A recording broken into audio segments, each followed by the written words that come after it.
Top info की एक नई वीडियो में आपका स्वागत है। आज हम बात करेंगे इंडिया के बुलेट ट्रेन प्रोजेक्ट के बारे में। हाई स्पीड रेलवे अभी 20 से ज़्यादा देशों में चल रही है, लेकिन भारत में अभी internationally defined high speed railway जो 250 किलोमीटर पर आवर से ज़्यादा की स्पीड पर चलने वाली ऐसी कोई ट्रेन नहीं है। अभी की सबसे तेज़ ट्रेन वंदे भारत है, जिसे ट्रेन 18 के नाम से जाना जाता है। इसकी operational speed 180 kilometre per hour है, लेकिन सबसे तेज़ सेवा 160 की ऑपरेशनल स्पीड और 113 की एवरेज स्पीड वाली गतिमान एक्सप्रेस है, जो दिल्ली से आगरा सेक्शन पर इस स्पीड पर चलती है, क्योंकि ट्रेन 18 जो रूट यूज़ करती है उस पर बहुत सारे सेफ्टी प्रॉब्लम्स होने की वजह से इसे 130 के स्पीड पर चलाया जाता है। लेकिन चिंता करने की कोई बात नहीं है, क्योंकि कुछ सालों के बाद भारत का अपना हाई स्पीड रेलवे नेटवर्क होगा। इस वीडियो में हम प्रपोज्ड बुलेट ट्रेन प्रोजेक्ट्स के बारे में बात करेंगे, जैसे कि डायमंड क्वाड्रिलैटरल प्रोजेक्ट जो कोलकाता, मुंबई, चेन्नई और दिल्ली जैसे इम्पोर्टेंट सिटीज़ को जोड़ेगा। इंडिया में बुलेट ट्रेन्स को शुरू करने का सबसे पहला प्रपोजल मिड 1980 में प्रपोज किया गया था। दिल्ली और कानपुर के बीच एक high speed rail line propose की गई थी। एक इंटरनल स्टडी में पता चला कि ये प्रोजेक्ट वायबल नहीं है, क्योंकि कंस्ट्रक्शन की कॉस्ट काफ़ी हाई थी और इसके टिकट्स का रेट पैसेंजर्स की पेइंग कैपेसिटी से ज़्यादा होता, जिसे वो अफोर्ड नहीं कर पाते, और नॉर्मल ट्रेन्स की टिकट इससे कई सस्ती होती, जिसे पैसेंजर्स प्रेफर करते। 1987 में पब्लिश्ड एक फीजिबिलिटी स्टडी में RDSO और JICA ने एस्टिमेट किया कि एक लाइन जो 250 to 300 किलोमीटर पर आवर की स्पीड से चलने वाली रेलवे के लिए डेडिकेटेड हो, उसकी कॉस्ट होगी 4.9 करोड़ रुपीस पर किलोमीटर। 2010 में 1987 एस्टिमेटेड कॉस्ट जो एवरी ईयर 10% की रेट से बढ़ते हुए 43.9 करोड़ पर किलोमीटर, जो US डॉलर में 9.5 मिलियन पर किलोमीटर हो गई। रेलवे ने इसके बजाय शताब्दी की शुरुआत की, जो 140 की स्पीड से चलने वाली थी। इंडियन रेल मिनिस्ट्री ने व्हाइट पेपर विजन 2020 18 दिसंबर 2009 को पार्लियामेंट में प्रपोज किया, जिसमें regional high speed railway project की इम्प्लीमेंटेशन की प्लानिंग की गई थी। 250 से 350 किलोमीटर पर आवर की सर्विसेज जो कमर्शियल, टूरिस्ट और पिलग्रिमेज साइट को कनेक्ट करेंगी। हाई स्पीड रेल कॉरिडोर की कंस्ट्रक्शन पर टेक्निकल स्टडी के लिए 6 कॉरिडोर्स को चूज किया गया था। दिल्ली चंडीगढ़ अमृतसर, पुणे मुंबई अहमदाबाद, चेन्नई विजयवाड़ा डोरनाकल काजीपत हैदराबाद, हावड़ा हल्दिया, चेन्नई बेंगलुरु कोयम्बतूर कोची थिरुवनंतपुरम और दिल्ली आगरा कानपुर लखनऊ वाराणसी पटना।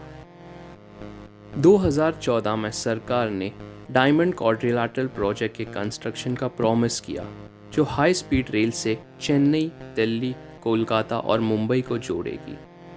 इस प्रोजेक्ट को आने वाले राष्ट्रपति के भाषण में नई सरकार के लिए एज अ प्रायोरिटी अप्रूव कर दिया था। 9 जून 2014 को भारत के राष्ट्रपति प्रणब मुखर्जी ने ऑफिशियली कहा कि प्रधानमंत्री नरेंद्र मोदी की सरकार डायमंड क्वाड्रिलैटरल प्रोजेक्ट को लॉन्च करेगी।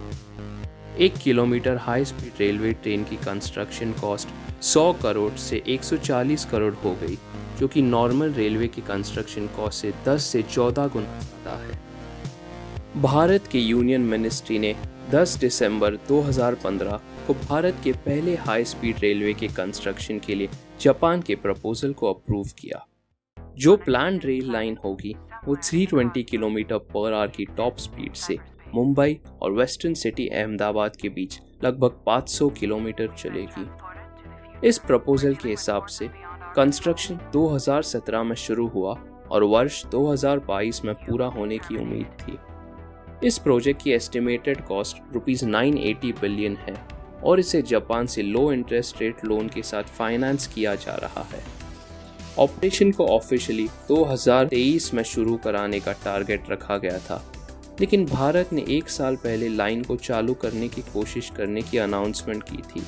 ये सिर्फ 3 घंटे में पैसेंजर्स को अहमदाबाद से मुंबई पहुंचा पाएगा और इसके टिकट की प्राइस एयरक्राफ्ट से सस्ती होगी, जो 2500 से 3000 रुपयों के बीच होगी। इंडिया में एक high speed railway network establish करने के लिए diamond quadrilateral project Indian railway का एक प्रोजेक्ट है।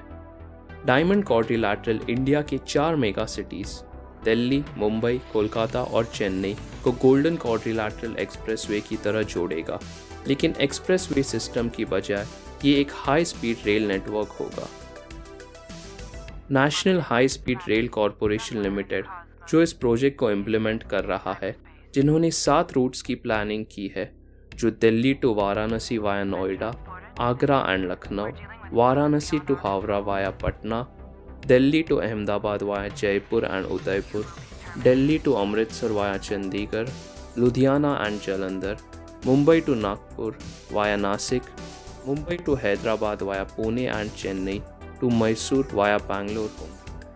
रिपोर्ट्स के अकॉर्डिंग NHAI जल्द ही देश में रेल ट्रांसपोर्ट नेटवर्क के इंटीग्रेटेड डेवलपमेंट के लिए ग्रीनफील्ड एक्सप्रेसवे के साथ हाई स्पीड ट्रेन्स के लिए ट्रैक बिछाने के लिए लैंड अक्वायर करेंगे। प्रोजेक्ट को बूस्ट करने के लिए भारतीय railway national highway authority of India NHAI के साथ एडिशनल लैंड को अक्वायर करने का प्रोसेस शुरू करेंगे। रेलवे बोर्ड ने NHAI को भी इस प्रोजेक्ट में शामिल किया है और बुलेट ट्रेन चलाने के लिए 7 हाई स्पीड रेल कॉरिडोर की डिटेल्स दी है, जिसके लिए डिटेल्ड प्रोजेक्ट रिपोर्ट तैयार की जा रही है। रेलवे का ये प्लान देश के 7 इम्पोर्टेंट नए रूट्स पर बुलेट ट्रेन ऑपरेशनल करने का है। डेडिकेटेड फ्रेट कॉरिडोर की कंस्ट्रक्शन के साथ करंट रेलवे लाइंस जो डेडिकेटेड फ्रेट कॉरिडोर की कंस्ट्रक्शन से पहले फ्रेट ट्रैफिक के लिए यूज़ किया जाता था, उन्हें 10 सालों के पीरियड में 20 लाख करोड़ के टोटल इन्वेस्टमेंट के साथ हाई स्पीड रेलवे लाइंस में कन्वर्ट किया जाएगा, जिससे रेलवे और एफिशिएंट हो सके और ज़्यादा पैसेंजर ट्रांसपोर्टेशन सर्विस प्रोवाइड हो। मुंबई अहमदाबाद पहला कॉरिडोर होगा जिसे इस प्रोजेक्ट के अंडर डेवलप किया जाएगा। ये 543 किलोमीटर लंबा स्ट्रेच होगा। ये कॉरिडोर इंडिया की पहली हाई स्पीड रेल लाइन होगी।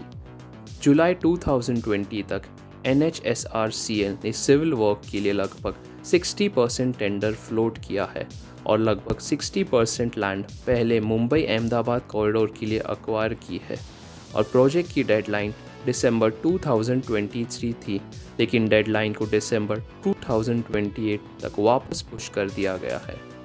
ये कॉरिडोर जापान रेलवे के शिनकानसेन E5 सीरीज को as a rolling stock use करेगा। भारत जैसे डेवलपिंग कंट्री के लिए हाई स्पीड रेलवे का कंस्ट्रक्शन बहुत ज़्यादा ज़रूरी है। हाई स्पीड रेलवे पैसेंजर्स को एक जगह से दूसरे जगह पर फास्ट और सेफली ले जाने में हेल्प करेगा, क्योंकि बुलेट ट्रेन के 50 से ज़्यादा सालों की हिस्ट्री में कोई भी रेल एक्सीडेंट नहीं हुआ और इससे ज़्यादा नौकरियां भी जनरेट होंगी, जिससे हमारे लोगों को फ़ायदा होगा। प्रोजेक्ट पर अपने अपने ओपिनियन दे और अगले वीडियो में मिलते हैं।